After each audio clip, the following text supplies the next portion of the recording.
Ya está disponible mi nuevo libro Bitácora de Regreso a Casa, un libro donde espero ustedes también hagan un viaje de regreso a su hogar junto a mí. Lo consiguen en toda Colombia, en todos los almacenes e internacionalmente a través de Busca Libre con envíos a todo el mundo. Hola a todos y bienvenidísimos a un nuevo video. El día de hoy con un nuevo caso misterioso, bastante interesante. Es una de esas historias que tú dices, yo no puedo creer que la gente de verdad esté tan loca, pero pues sigan pasando estas cosas y pues hoy les voy a contar que también me sugirieron varios de ustedes antes. Pero antes de comenzar, no olviden seguirme en todas mis redes sociales. Saben que tengo 1000 millones de redes y lo más importante es suscribirse a este canal y activar la campana de notificaciones para que les avise cuando subo video. No olviden también seguirme en Twitch, donde nos vemos continuamente, jugamos, hablamos y hacemos un montón de cosas más. Pero bueno, ahora sí, sin más que decir, comencemos.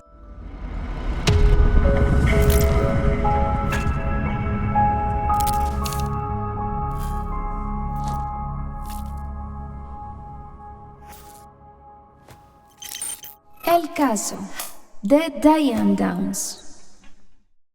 Bueno, voy a entrarles a hablar un poco sobre la persona de la que se trata este caso, que es Diane Downs. Ella nace el 7 de agosto de 1955 en Phoenix, Arizona, bajo el nombre de Elizabeth Diane Fredrickson. Este es el apellido de ella de soltera, ya después, pues cuando les cuente más adelante, adquiere su apellido de Downs y así se conoce hasta el momento. Su padre era Wesley Linden y su madre Willa Jane Fredrickson, pero se dice que su infancia no fue tan normal como se piensa en muchas ocasiones o como la mayoría de personas tienen. Parece que a los 12 años y desde esa edad su papá comenzó a abusar de ella y todo esto era como a puerta cerrada, digamos que nadie hablaba del tema, pero ellos se hacían ver como una familia segura, muy unida, muy bonita, pero en realidad ocurrían todas estas cosas dentro de la casa. Ella fue al Moon Valley High School en el colegio o la secundaria, sin embargo ella siempre tuvo como algo que le llamaba la atención de sentirse o verse un poco más mayor de lo que era. Para la época de 1960 dicen que ella ya comenzaba a vestirse como si fuera más grande de lo que realmente era y de allí también comenzó a sentirse atraída y a buscar hombres mayores. En la secundaria conoce también a un hombre llamado Steve Downs, que de allí es de donde proviene su apellido después de casada, porque pues se convirtió como en el amor de su vida. Sin embargo, ella decide, o bueno, la familia de ella decide llevarla a una escuela baptista llamada Pacific Coast Baptist Bible College, que era como una universidad, pero llevado sobre esta rama de una escuela religiosa baptista, y todo esto fue en Orange, en California, es decir, ella se mudó desde Phoenix, donde vivía originalmente, hasta allí, hasta Orange. Esto la alejó, pues obviamente, de su pareja de Steve, pero ellos digamos que conservaban un poco como el amor intacto, eso buscaban. Sin embargo, eventualmente la chica fue expulsada de esta escuela por su mal comportamiento, pero el mal comportamiento no era como que le iba mal en las clases o no asistía o era grosera, nada así para nada, sino al contrario, tenía un comportamiento promiscuo hacia muchas otras personas, que pues fue denunciado por compañeros, por profesores, y pues la terminaron sacando, haciendo que regresara a Arizona con sus padres. Para este mismo momento,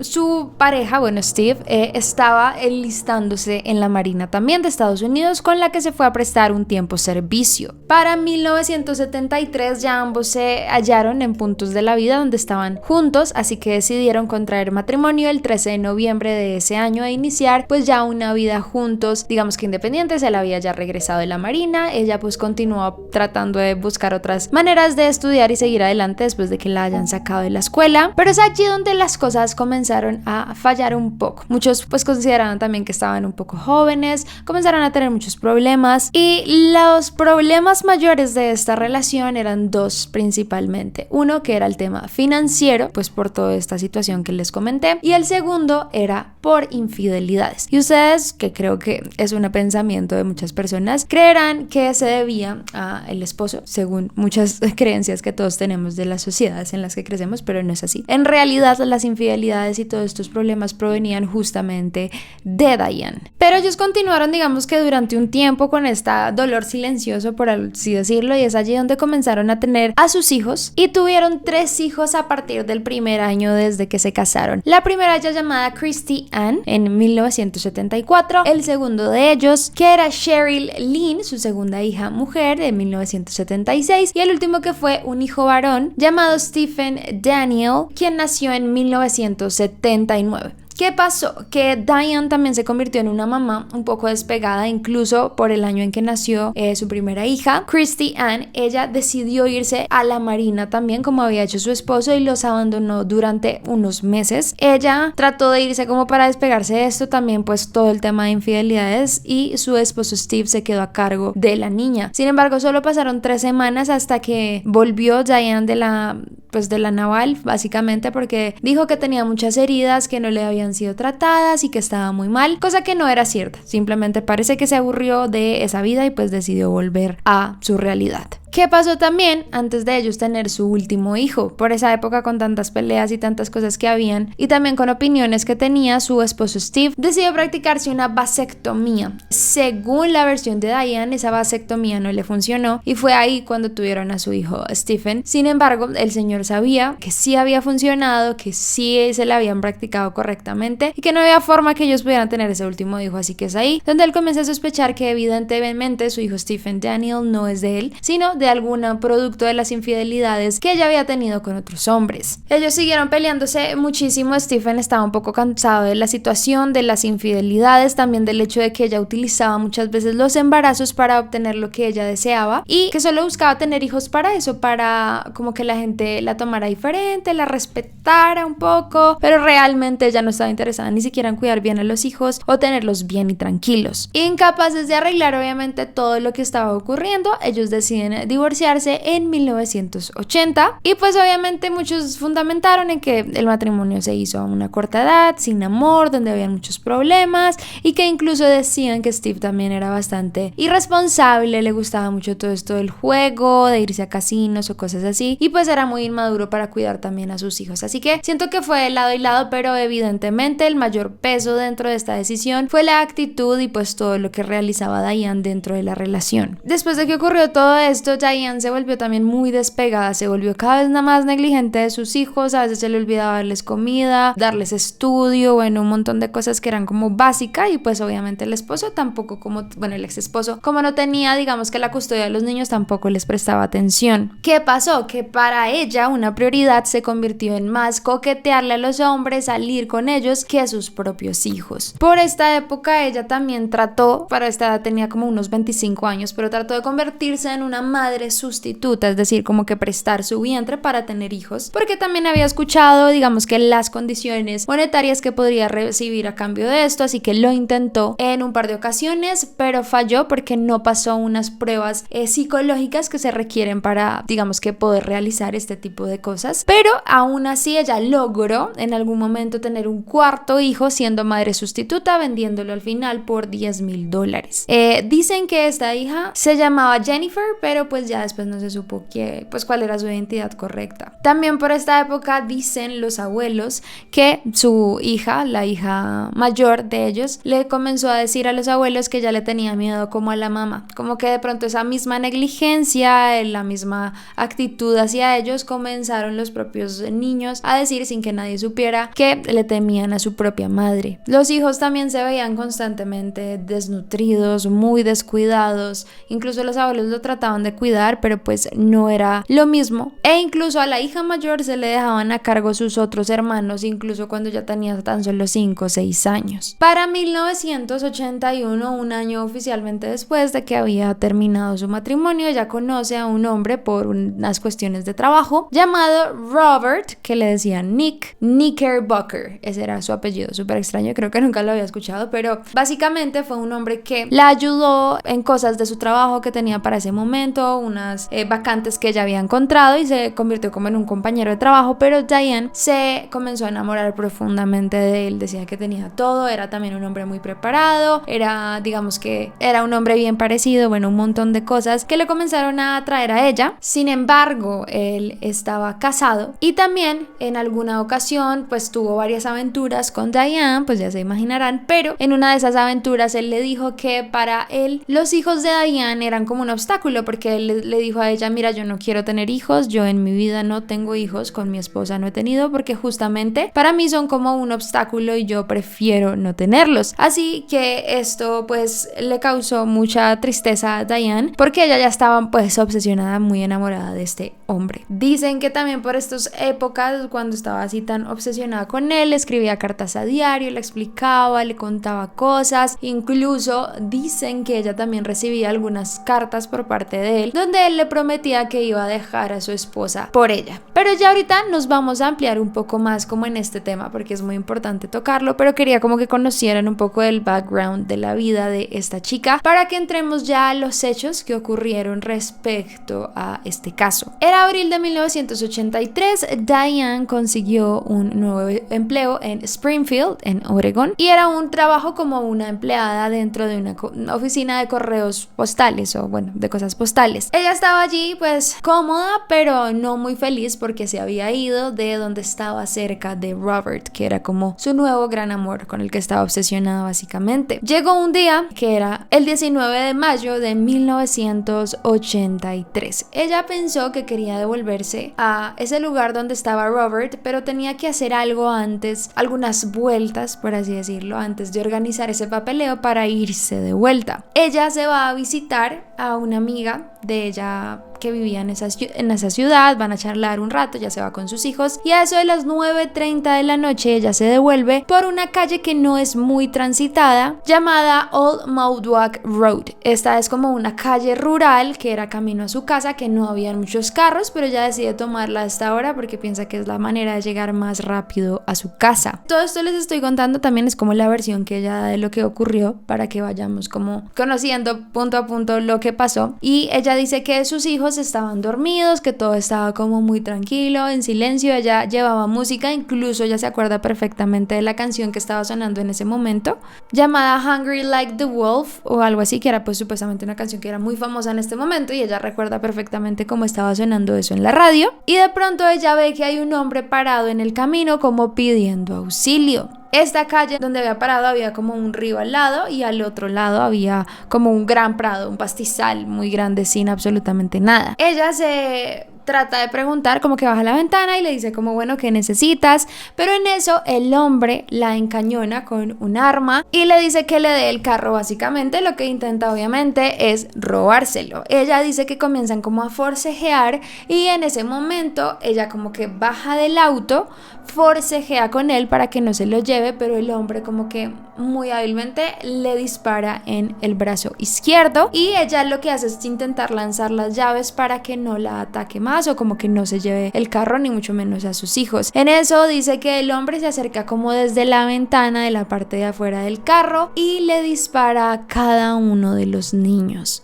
Ella dice que no sabe cómo sacó fuerzas para empujar al hombre fuera del auto, abre la puerta, se sube y arranca a toda velocidad para ir a un hospital a que los atiendan. Ella obviamente cuenta esto como que las personas no entienden qué acaba de pasar porque estos niños están así. Digamos que una de las cosas más tristes y delicadas de esto es que Cheryl, su hija del medio, llega y ya está sin vida. Ella es la única que está muerta. Ya no hay forma de que la logren recuperar. Pero sus hermanos, su hermana mayor, está con un disparo muy cerca del cráneo que comienza a limitarla y obviamente cae en un coma inducido, y su hijo está completamente paralizado de las piernas para abajo. Pero bueno, obviamente todos hablan de este tema y dicen qué gran tragedia. Imagínense un hombre que te va a robar el auto y termina asesinándote a tus hijos, bueno, a una parte de tus hijos, otros gravemente heridos y obviamente a ti misma porque ella también tenía el brazo completamente lesionado. Y fue un momento donde obviamente se empezó la investigación, se hicieron entrevistas, ella volvió a hablar sobre todos estos hechos para realmente entender y empezar a buscar al culpable claramente de esto, porque ella decía que no tenía absolutamente idea de quién podía ser. Pero ¿qué pasó? Que acá comenzaron cosas particulares a pasar, que las personas comenzaban a dudar de lo que estaba sucediendo en esta noche. De las primeras cosas que comienzan a notar es que la mamá no está mal. O sea, la mamá está en un estado donde normalmente uno debería estar completo shock, llorando, ni siquiera poder procesar, hablar, no sé. Pero ella está completamente normal. Incluso hay un momento en donde se preocupa más más por cómo quedó el auto. Decía como esto arruinó mi auto, en vez de realmente pensar en sus hijos. Ella comienza a dar también versiones en diferentes programas, le empiezan a hacer entrevistas porque todo esto fueron meses y meses de investigación, incluso ya va al programa de Oprah, y ella dice que incluso hubo hasta 30 testigos el día de lo que pasó, pero cosa que realmente no es cierto porque nadie vio a esta persona. Hubo una grabación también como para un programa que creo que es de las más extrañas, se las voy a ir poniendo acá obviamente, y es básicamente donde le preguntan o le dicen que recree, después de varias semanas de esto haber ocurrido, que recree los hechos de ese día. Acá llama como especialmente la atención por parte de las personas porque está en una actitud súper particular, está riéndose, como mostrando. Incluso hay un momento en que se burla como de haberse golpeado en el yeso, y en un momento ella dice como esto fue casi igual a ese momento en el que, y muchos piensan que ella iba a completar la frase diciendo como en el que me disparé o algo así. Es muy particular esta entrevista, a mí realmente me produce muchas cosas porque es como, amiga, acabas de perder tu hijo y tus otros dos están en un estado muy grave, pero ya está ahí como si nada, recreando, riéndose, muy extraño todo. Hay otra entrevista también, por acá se las estoy mostrando, donde incluso ella se molesta porque las personas duden de su versión. Wouldn't walk in there and say, this weird person came up out of nowhere and shot us for no reason and just left. I mean, that's not a believable story. If I had done this, I could have come up with a believable story. It really happened. Ya cuando se hizo una exhaustiva investigación también de la escena del crimen y todo, habían unos disparos y como ciertas salpicaduras de sangre que no coincidían con la versión que ella estaba dando, porque supuestamente él le disparó desde afuera y no tendría que haber ciertas manchas en algunas zonas, supuestamente les dio desde un lado y no desde otro, entonces habían cosas que no estaban coincidiendo. En algún momento ella entró, según unas versiones del hospital, a la habitación de la hija a verla, y pues obviamente ella no podía hablar porque le quedó esa condición por el disparo, pero dicen que a la hija se le comenzó a acelerar muchísimo el corazón. También después de varios meses y de tanta presión, obviamente la interrogaron más, incluso le hicieron un interrogatorio de más o menos 16 horas, que son los que se utilizan como para sacarle la verdad, pero ella no logró decir nada, simplemente se molestó muchísimo, dijo otras cosas que no había dicho antes. Ahí comenzó a decir que ella parece que sí conocía a la persona que le disparó a sus hijos, y pues obviamente los policías le decían, bueno, entonces si usted sabe quién es, díganos, o sea, díganos porque esto sería vital para la investigación, y ella lo único que hace es molestarse mucho más, e incluso en esa grabación ella se va del lugar. You do know who did it? Yes, I do. I damn sure do. You know him by name? Yes, I do. Yeah. You saw him shoot your kids? Yep. It's pretty important. And I saw him grab my arm and yank my arm out and shoot my arm and say, now try to get away with it. And I'm leaving because I know who did it. Bye. The time is now 17:46, and Diane is just departed the office. We're concluding the tape. Durante una investigación ella también confesó que no tenía ningún arma, que ella no podría haber sido nada por esto, pero fue completamente falso, pues la policía terminó encontrando dentro de su casa un arma que coincidía perfectamente con la utilizada el día del crimen. Además, su ex esposo y su nuevo amor con el que estaba obsesionada confirmaron esta información. Encontraron también las cartas y el diario que estaba repleto de referencias y mensajes a Robert, su nuevo amor, como de obsesión completo, donde hablaba incluso él de que él no quería hijos y de ella cómo podría hacer para que esto no fuera un problema entre los dos. Hubo también un testimonio bastante importante de un hombre que dijo que él la vio manejando hacia el hospital esa noche, que supuestamente le dispararon a los hijos, pero que al contrario de lo que ella había dicho, que se había ido a toda velocidad, él dijo que iba supremamente lento, que incluso él iba detrás de ella y su marcador de velocidad no subía casi nada de lo despacio que él iba. Él incluso dice que le pitó, que le pidió hasta que le tocó rebasarla porque iba demasiado lento. Ya después comenzó obviamente a hablar Robert como testigo sobre todo esto, y él dijo que efectivamente esta mujer estaba comenzando a obsesionarse con él, que incluso en alguna ocasión lo amenazó a él y a su esposa de acabar con ellos si ella no estaba con él, y que él estaba muy contento de que ella se haya mudado a Oregon y el haber podido reformar su hogar y no haber tenido que ver nada en esta tragedia. ¿Qué pasó? Que había muchísimas pruebas y razones por las que sospechar de esta mujer, y fue así como el 28 de febrero de 1984, eso pasaron casi 9 meses desde la tragedia, ella finalmente es arrestada por sospecha. ¿Qué pasó? Digamos que la forma más fácil de ellos lograrlo comprobar fue a través de lo siguiente. Su hija comenzó a despertar del coma, ella evidentemente no podía hablar y ella comenzó un tratamiento con psiquiatra y todo para lograr salir adelante. Su psiquiatra le pedía algo bastante particular y le decía como que escribiera el nombre de la persona que la atacó esa noche y después lo quemara en el fuego. Le dijo que solo cuando ya estuviera lista le entregara el papel para ella poder ver quién era. Dicen que pasaron varios meses o semanas de esta terapia, que ella siempre quemaba el papel, hasta que un día finalmente se lo dio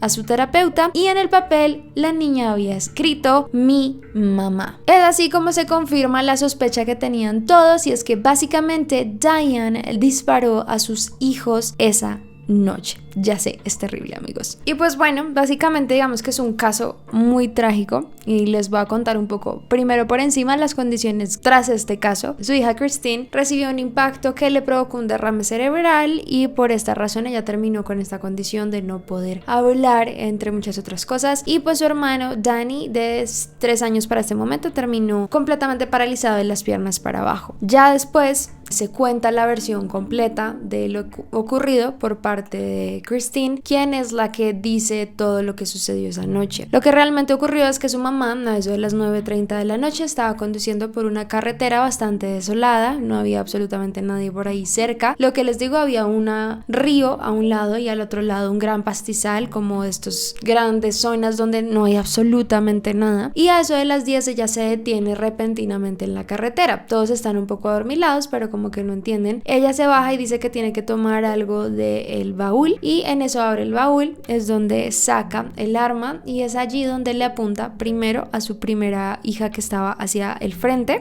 Los otros dos obviamente en un estado bastante nerviosos, también una intenta salir, que esa es la que le propicia los 2 tiros, y también después a su hijo. Creo que según entendí el orden fue la niña de adelante, que era la que falleció, y atrás después su hijo primero y finalmente la niña que fue la que contó todo lo ocurrido. Dice que ella se acuerda en ese momento como vio que su mamá se dio un tiro en el brazo y de allí arrancó el auto, como que se lo envolvió en una toalla y arrancó el auto. Como les digo, efectivamente la mujer iba manejando a una velocidad muy lenta. Ahí descubrieron que ella hizo esto porque quería que sus hijos básicamente murieran desangrados en el camino y no hubiera chance absoluto ninguno de salvarlos, y básicamente le hicieron digamos que varias pruebas a Diane. Entre esos se encontraron unos primeros signos de psicosis y todo lo que había llevado a esta mujer a hacerlo. Básicamente, como les conté en un momento, ella estaba completamente obsesionada con este hombre llamado Robert, quien le había dicho que ella tenía hijos y que por esa razón él no quería absolutamente nada, porque él no quería hijos nunca. Esto llevó a la mujer a un estado de locura en donde dijo, bueno, pues lo más fácil, si él no quiere hijos, pues ¿qué es? Básicamente deshacerme de mis propios hijos. Y ahí fue cuando ella decidió, y venía planeando todo esto obviamente con antelación, de asesinarlos y que se quitaran del camino básicamente entre ella y este hombre. Obviamente muchísimas otras cosas la delataron, el estar cambiando sus versiones, la manera en que trataba la situación. Hay una entrevista bastante particular en donde habla muchas cosas de esto, en donde dice que se arrepiente o que simplemente, hay una parte muy fuerte en donde ella dice que se acuerda cómo le salía sangre de la boca a su hija, y después de que dice esto simplemente sonríe, o sea, como que se ríe, y es como, qué psicópata, señora, o sea, una actitud absolutamente horrible donde ella se acuerda y empieza a imaginar a sus hijos, pero no hay un rastro de algo que la afecte realmente esta situación. En esta entrevista también es bien interesante que ella habla del caso, pero comienza a hablar de la situación o de lo que ella vivió en su infancia. Comienza a contar cómo su papá la abusaba y todo se centra en ella, ya que después yo vi como algunos análisis y cosas bastante interesantes, y es que esta mujer termina tornando la entrevista también en algo que tiene que ver con ella, es decir, no le da la prioridad ni la importancia ni siquiera a sus hijos en este momento, cosa que habla obviamente de una personalidad psicópata y narcisista. Obviamente, después de que su hija confiesa lo que ocurrió, ella ya no tiene escapatoria, es apresada, como les dije, el 17 de junio de 1984 y comienza su proceso de condena. Por todo lo que había, las pruebas, además las manchas del carro que no coincidían, se probó que ella misma había disparado y que utilizó su propia arma, entre otras cosas, y pues por básicamente lo que hizo de intento de homicidio a sus hijos y lo logró en uno. Ella recibe cadena perpetua sin posibilidad de libertad condicional hasta después de 25 años de condena. Dentro de los estudios que le realizaron a la chica, le descubrieron personalidad narcisista, histriónica, trastorno antisocial y psicópata. Ella fue inicialmente al estado de Salem, fue condenada allí y le dieron cadena perpetua en la cárcel llamada Centro Correccional de Mujeres de Oregón. Sin embargo, el 11 de julio de 1987, 3 años después de que ella está en la cárcel, intenta escaparse escalando un alambre de púas de 5 metros. Se puso, parece ser, como una ropa especial para que esto no le afectara la piel o pues no la lastimara, y lo peor es que logra salir. Ella se escapa efectivamente de la cárcel en este momento y ella va a la casa del compañero o el matrimonio de una de sus compañeras de celda. Era un hombre llamado Wayne Seyfert. Ella lo conoció básicamente por su compañera de celda, que le contaba todo sobre él, y ella sabía que él vivía muy cerca, así que decidió ir a la casa de él, y el hombre, no me pregunten cómo, sorpresivamente la recibió también. Dicen incluso que ella sostuvo relaciones con él durante su estadía en la casa del hombre. Obviamente era un hombre que en ese momento no tenía una vida muy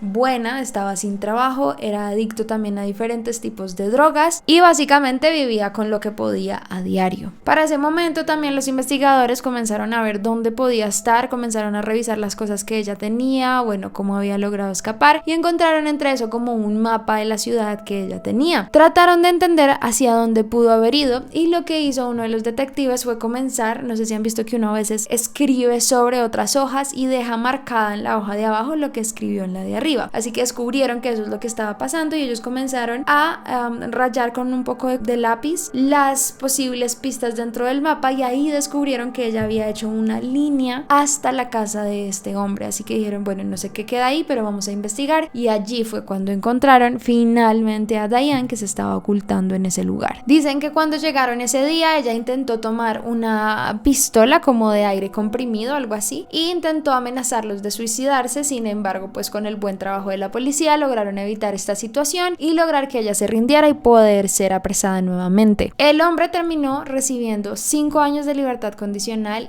por esta situación, y ella recibió otros 5 años más a su pena por haber escapado. Sin embargo, con todo esto que ocurrió y ya eventualmente como que no confiaban mucho en ella, deciden trasladarla en 1994, 10 años después de ella haber sido condenada, al Departamento Correccional y de Rehabilitación de California, y en el año 2010 fue trasladada nuevamente a la prisión estatal de mujeres en Valley, California también. Dicen que consiguió durante su estadía en prisión un título profesional en estudios generales. Ella tenía supuestamente, según la ley que pues le habían puesto en la condena, hasta 2009 para comenzar a apelar su libertad condicional, y para 2008 ella comenzó a presentar esta apelación. Sin embargo, lo loco es que ella continuaba con la misma versión, dijo todo el tiempo que la habían atacado, que era un hombre, nunca ha cambiado su versión desde ese momento, se sigue declarando completamente inocente, y a partir de entonces pues se le negó la libertad condicional. Dicen que volvió a presentar una apelación en 2010, se le negó nuevamente, y en 2020 presentó otra negada también, que se me hace perfecto porque de verdad créanme que esta mujer está completamente loca. ¿Qué pasó? Que pasó algo también interesante durante su condena. Ella apenas la apresan, como ustedes pudieron ver en las fotos, que me salté esta parte pero pues la iba a nombrar más adelante, pero básicamente cuando ella la apresan y la condenan, si pudieron ver, está embarazada. Sí, señores, está embarazada con su 5º hijo, 3 que pues ya fueron las personas que les conté que los trató de asesinar, otro que vendió, y esta persona, este último bebé, que no se sabe realmente quién es el padre de esta niña. Al final terminó siendo niña, pero casi todos piensan que se embarazaba con el objetivo de hacer enternecer a alguien, o que tuvieran un poco más de paciencia o que fueran menos duros con ella. Incluso ella misma en una entrevista lo dice, que les voy a poner también esta parte, que se me hace terrible, descarado, pero dice que básicamente ella extraña mucho a sus hijos, que le duele mucho, pero que a ella le gusta embarazarse porque es muy fácil concebir un hijo, o sea, unas cosas que uno dice como, Dios mío. Qué locura. La hija la tuvo al final, sin embargo, de una se la quitó como, no sé cómo se llama el organismo de niños allá, pero pónganle como un bienestar familiar. Se la quitó y la dio en adopción a unos padres que la llamaron Becky. Dicen que Becky siempre supo que era adoptada, pero sus papás nunca le contaron quién era su mamá. Ella obviamente a medida que fue creciendo, pues fue despertando el interés por saber quién era su madre y pues creo que yo la entiendo porque pues uno pasaría por algo así, le daría curiosidad. Y dicen que para ese momento ella engañó a la niñera que tenía para hacerle creer que ella sabía quién era su mamá y obtener el nombre. En eso la chica pues finalmente terminó diciéndole el nombre de la mamá sin saber que ella no sabía, y es allí donde Becky decide ir a una biblioteca donde había un libro escrito sobre Diane Downs. El libro se llamaba Small Sacrifices y era de una autora que se encargó de escribir absolutamente todo el caso, y es allí donde ella se entera de la realidad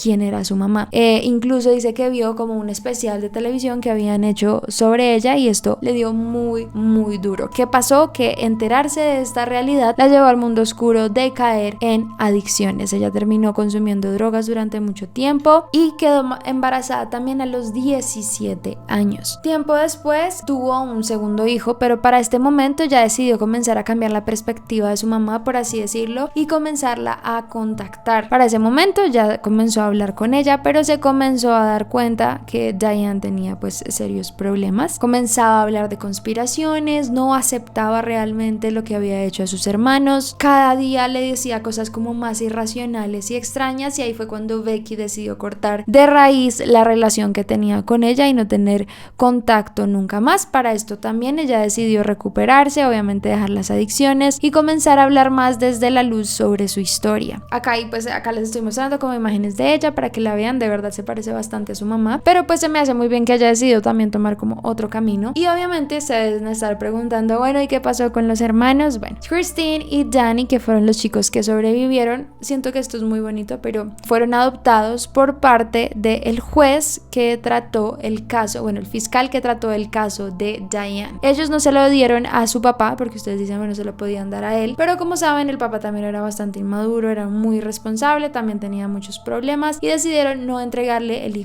los hijos a él, y el fiscal fue el que decidió adoptarlos como propios, y desde entonces dicen que les ha dado una vida maravillosa y tranquila, donde ya no sepan nada de su mamá y seguir trabajando como en las secuelas que les dejó. Dicen que Danny sigue paralizado, pero se volvió como un genio de la informática, que está viviendo una vida normal, feliz y tranquila. Y por parte de Christine dicen que ya está casada y tuvo un bebé y ya ha podido como recuperar un poco más el aula y esto. Ambos han tenido la vida completamente privada, no se sabe cómo se ven, cómo están, en qué, pues los entiendo, obviamente yo también quisiera olvidarme de todo ese pasado y que la gente no me reconozca por eso, claramente. Y pues en cuanto a como esta cultura pop, está lo que les digo, el libro de Small Sacrifices, escrito por Anne Rule en 1987, que cuenta la historia completa de esto, e incluso dicen que hay una película llamada exactamente igual, que es protagonizada por Farrah Fawcett, que trata también sobre este caso. La verdad se me hace un caso bastante interesante, muy triste también en muchos sentidos. Agradezco también que sus hijos hayan quedado vivos, porque creo que si no hubiera, probablemente no sé si la hubieran atrapado tan fácil, pero se me hace muy triste, digamos, el destino o lo que tuvieron que pagar ellos por las decisiones de esta mujer, que sin duda estaba completamente loca, zafada, le faltaba algo en su mente para racionalizar mejor, pero pues nada, es como de esos casos que uno dice, bueno, al menos la justicia funcionó, ella sigue en la cárcel, ya pues se ve bastante vieja, ya está como bastante desgastada, y yo creo que no va a salir de este lugar con vida, la verdad.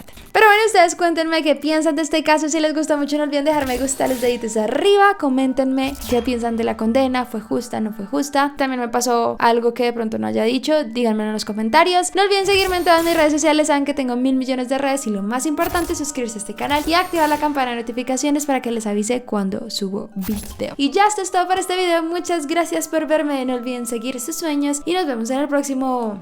Bye.